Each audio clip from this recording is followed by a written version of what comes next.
Today I want to show you how we can use KeyPath in Swift to modernize all Objective-C APIs. So let's take a look at the example I have chosen to illustrate this. So you can see that I have an app that follows the MVVM pattern, meaning that there is a class called a viewModel. In this class there is some business properties. So here I have a name and it's implemented as an optional string. And then I have a viewController. So the viewController owns a viewModel and also a text field where the name is going to be imputed by the user. And what I want is to have a data flow where whenever the value changes in the text field, well, that new value is being set on the name property of the viewModel. So let's see how we can implement this using the UIKit APIs. So as you can imagine, the binding is going to happen in viewDidLoad. So let's take a look at viewDidLoad. You can see that I'm calling a function called setupUI. This function is just some UI configuration, so I'm not going to go over it. You can see that the interesting thing is happening on this line. So on the text field, I am adding a target, which is self, for an action, which is a method called textFieldDidChange,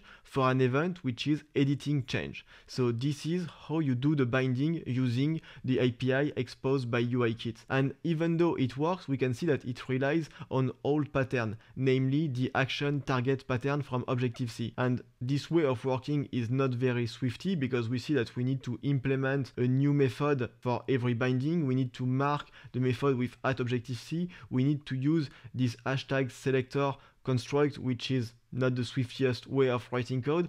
Basically, we can feel that we are using old APIs. But what is super interesting is that we're going to see that using a KeyPath and some clever trick, well, we're going to be able to implement the same data flow, but this time with a much more swiftier API. So how could it look like? So you can see I'm introducing a new class called binding. It's a generic type. It has a generic argument called a destination, and I've said that the destination must be something of type anyObject. And it makes sense because when you want to implement a binding, it's always going to be to a reference type like a viewModel. So what do we find in the state of this binding? Well, we can see that there is a source, which is of type UITextField.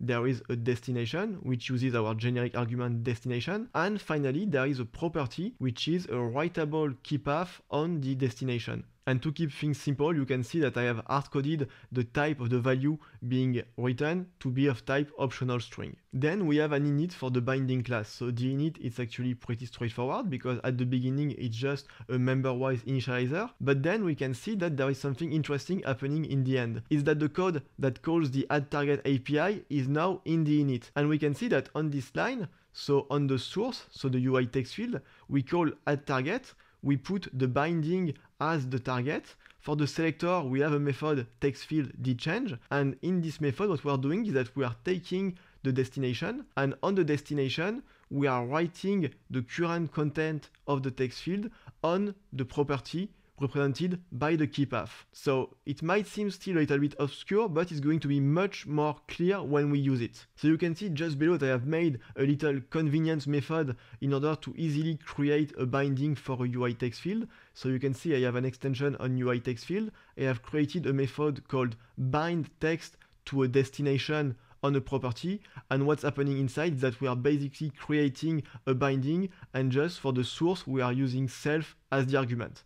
And for the two other arguments, well, we are just doing a pass-through of the argument passed to the method bindText. So how do we use this new binding API in our code?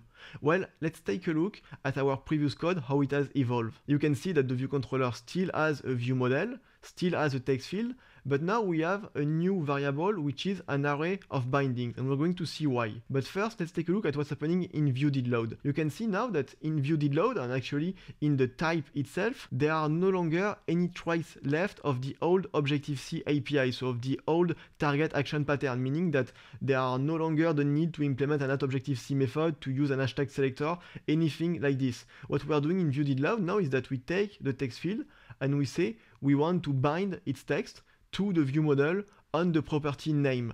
And that's it. By using this API, we are able to create an object of type binding, and then we only need to store the binding in an array. So why do we need to store the binding in an array? Well, it's very similar to the way that cancellables work in Combine. If you take a look at the type binding, you can see that in the binding, both the source and the destination are marked as weak. And that makes sense because the binding itself, it doesn't own the source, it doesn't own the destination, it's just the link between the two of them. So actually, someone needs to keep a reference to the binding in order for it to be kept alive in memory. And it makes sense for the view controller to own the binding because the view controller already owns the text field and the text field has been used to create the binding. And so you can see that thanks to this clever but very short binding type, we are now able to implement a data flow using UIKit object, but with a much swifter API. So that's all for this video on this example of how we can modernize old APIs.